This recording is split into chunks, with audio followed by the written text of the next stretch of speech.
mes frères et sœurs, il nous arrive des fois de perdre la vie de prière. C'est-à-dire que tu ne pries plus comme avant. Toi-même, tu sens que tu n'as plus les mêmes aptitudes à prier Dieu comme avant. Tu pouvais prier toute une semaine, mais prier rien qu'un jour devient difficile. Lorsque tu perds la vie de prière et tu veux la retrouver, qu'est-ce qu'il faut faire? Car sachez, mes frères et sœurs, il n'y a pas d'alliance sans communion et il n'y a pas de communion sans dialogue. Et donc, il n'y a pas de communion sans prière. Un chrétien qui vit dans la communion avec Dieu prie. C'est l'un d'ailleurs des signes qu'un homme est en communion avec Dieu. Il prie, il prie, il prie. Le Seigneur est venu aujourd'hui t'aider à redécoller. Préparez-vous à redécoller. Alléluia.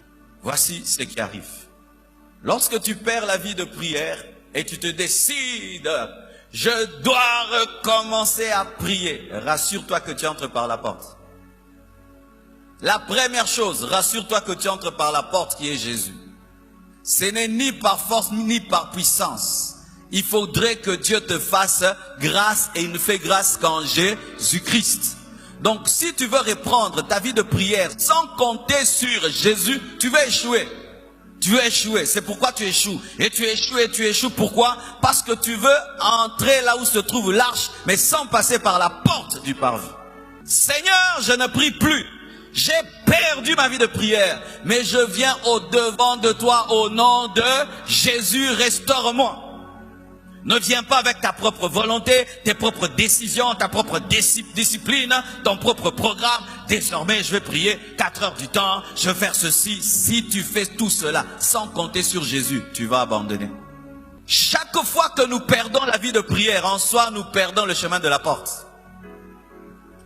Ta communion avec Jésus est perdue. Tu dois la retrouver. Jésus doit redevenir la personne la plus merveilleuse de ta vie. Amen. Et tu entres. Mais voilà ce qui va t'arriver. Quand tu vas commencer à prier, tu vas vivre les manifestations de ta maladie spirituelle. Ça veut dire que l'habitude que tu as prise à ne pas prier va refuser de te quitter. Où il y a du bruit, tu pries, les pensées divaguent. Tu pries, ça divague. Tu as du mal à rester sur une requête. Tu ne ressens même pas la présence de Dieu. Tu ne ressens même pas la gloire de Dieu. Tes pensées vont dans tous les sens. Tu commences même à te rappeler des choses inutiles, mais dans la présence de Dieu. Tu n'as même pas quoi lui dire. Tu ne sais pas rester sur une requête. Tu ne sais pas rester fixe. Tu t'assieds, tu t'agenouilles, tu te tiens debout, tu te grattes. Tu sens tout en toi, c'est la démangeaison. Tout te dit de te tenir debout et de sortir. Beaucoup de gens lâchent quand ils arrivent là. Ils disent, ah, ça va pas marcher. Non, c'est normal qu'il y ait du bruit dans le parvis. N'oublie jamais l'existence du lieu très saint quand il y a le bruit du parvis. Tu dois résister. Résister. Ton corps te dit arrête. Tu dis je continue. Les pensées vont dans tous les sens. Tu dis je continue. Je ne vais pas lâcher. Et voici une chose qu'il faut faire. Éteignez vos téléphones. Éteins ton téléphone. Ferme la porte. Chasse tout ce qui peut te distraire. Car si tu ne le fais pas, tu vas commencer la prière au parvis. Tu la finiras au parvis. C'est-à-dire tu feras une prière dans laquelle tes pensées n'étaient pas fixes, tu n'avais aucune joie, aucun plaisir dans cette prière. C'était lutte et forcing et forcing et forcing. Et quand tu finis la prière qu'à ce niveau-là, tu en sors insatisfait.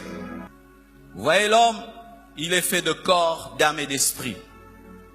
Lorsque tu pries au niveau du parvis, c'est une prière où tu sens ton corps. Tu pries mais tu n'as pas conscience du Saint-Esprit. Tu sens plus la fatigue de ton corps, que tu as faim si tu jeûnes, tu as sommeil, tu sens des trucs. Là, c'est ton corps, le parvis.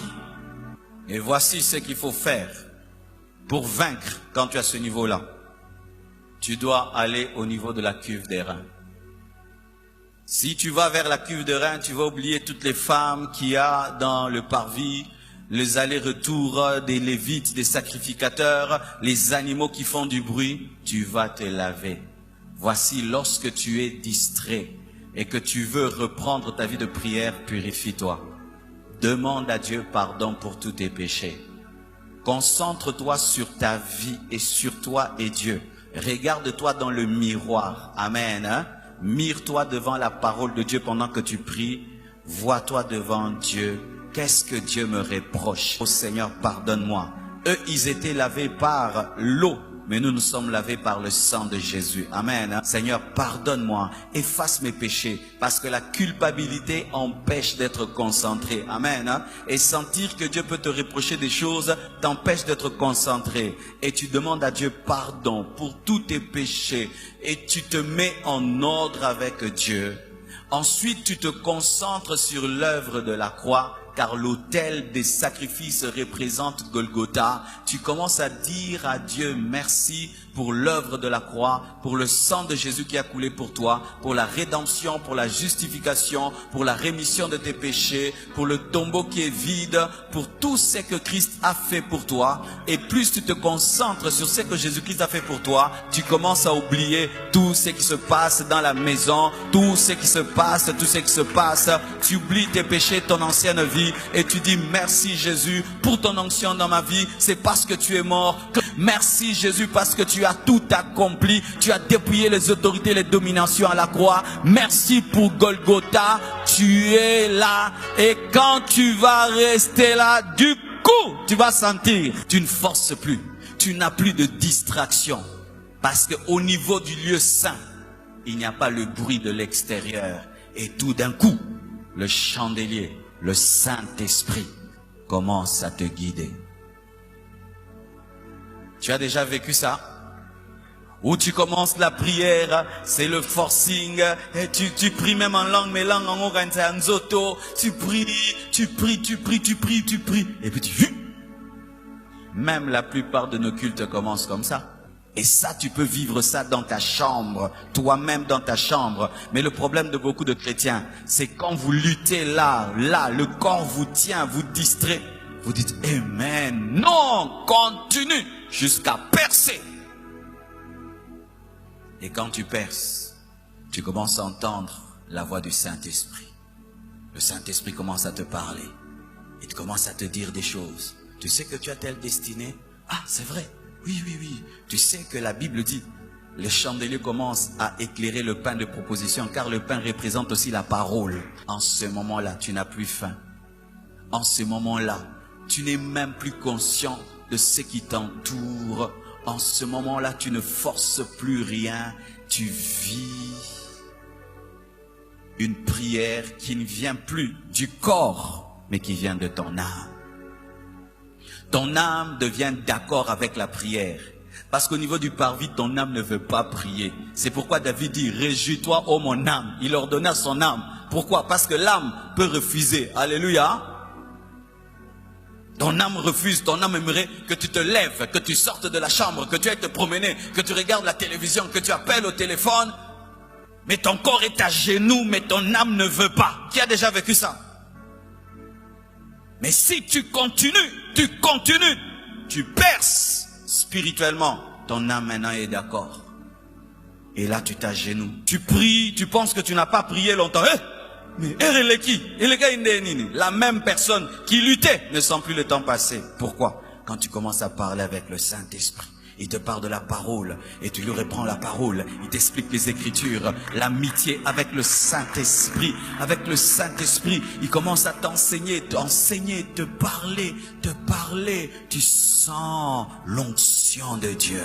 Mais beaucoup de chrétiens aussi, quand ils arrivent ici, ils s'arrêtent là. Il a la révélation de la parole, l'Esprit lui donne la parole, l'Esprit le oint, il s'arrête là. Mais il oublie une chose. Il oublie l'autel de parfum. L'autel de parfum, c'est l'intercession et l'adoration. Lorsque tu vis des grands moments dans la présence de Dieu, n'oublie jamais les autres et n'oublie jamais ton grand Seigneur que tu dois adorer. C'est pourquoi, frères et sœurs, le plus haut niveau de la prière, C'est lorsque tu t'oublies toi-même, tu commences à penser aux autres et tu commences à adorer ton maître qui t'a choisi. Et l'Esprit de Dieu vient maintenant. Lorsqu'il t'enseigne, il te parle. Le chandelier te conduit vers l'autel de parfum, te conduit vers Jésus. Adore Jésus. Tu commences à adorer Jésus. Tu ne l'adores pas avec des mots, mais ton cœur, tu ressens de l'amour pour lui. Amen. Hein? Comme si tu parlais à un homme, tu parlais à une femme, tu ressens quelque chose. Des fois même tu peux être étonné, tu pleures, tu dis, oh nini mona ole laboué. Alléluia. Et c'est comme l'eau. Tu sens des larmes qui coulent de tes yeux. Et il te pousse à intercéder pour les autres. Prie pour ce frère-là. Prie pour cette sœur-là. Le parfum commence à monter. Le parfum, tu commences à intercéder pour les autres. Tu commences à adorer. Tu commences à adorer. Tu commences à intercéder. Tu t'oublies toi-même. Tu t'oublies. Maintenant, ça devient Dieu et les autres. Dieu et les autres. Dieu et les autres. Dieu et les autres. Dieu et les autres. Et tout d'un coup, ta chambre est saturé de la gloire. Un homme qui a déjà expérimenté la vraie prière jusqu'au niveau où sa chambre, son esprit est saturé de la gloire de Dieu, il ne saura plus prier ici. Il ne saura jamais faire les prières du parvis. Jamais. Jamais, jamais. C'est comme un vrai sportif, il ne peut pas faire un entraînement de 5 secondes et puis il arrête, c'est l'échauffement. Et un vrai homme qui a déjà connu l'intimité profonde avec Dieu, au point où tu oublies tout, il devient tout pour toi, tu ne sauras plus vivre une vie de prière, de distraction. Mais il y en a ici. Vous, quand vous priez, c'était là. Si tu ne pries que là, tu ne connaîtras jamais qui est Dieu. Tu connaîtras le bénéfice de la croix, que Dieu pardonne les péchés, les prières des bébés spirituels. Vous connaissez les bébés spirituels, c'est tous ceux qui savent faire quand ils prient. Dieu pardonne-moi, Seigneur pardonne-moi, Seigneur pardonne-moi, Jésus pardonne-moi, lave-moi pour les péchés d'hier, Seigneur pardonne-moi. Des prières de là. Oh Jésus, tu es mort pour moi à la croix. Seigneur, délivre-moi, bénis-moi. Le parvis. Mais quand tu grandis, tu commences à causer avec le Saint-Esprit dans la prière. L'Esprit commence à t'enseigner, te donner le pain. Il éclaire le pain. Il éclaire des versets que tu avais lus. Tu commences à les comprendre davantage, à les saisir davantage. Tu commences à entendre la voix de Dieu. Tu commences à dire, Dieu m'a parlé quand je priais.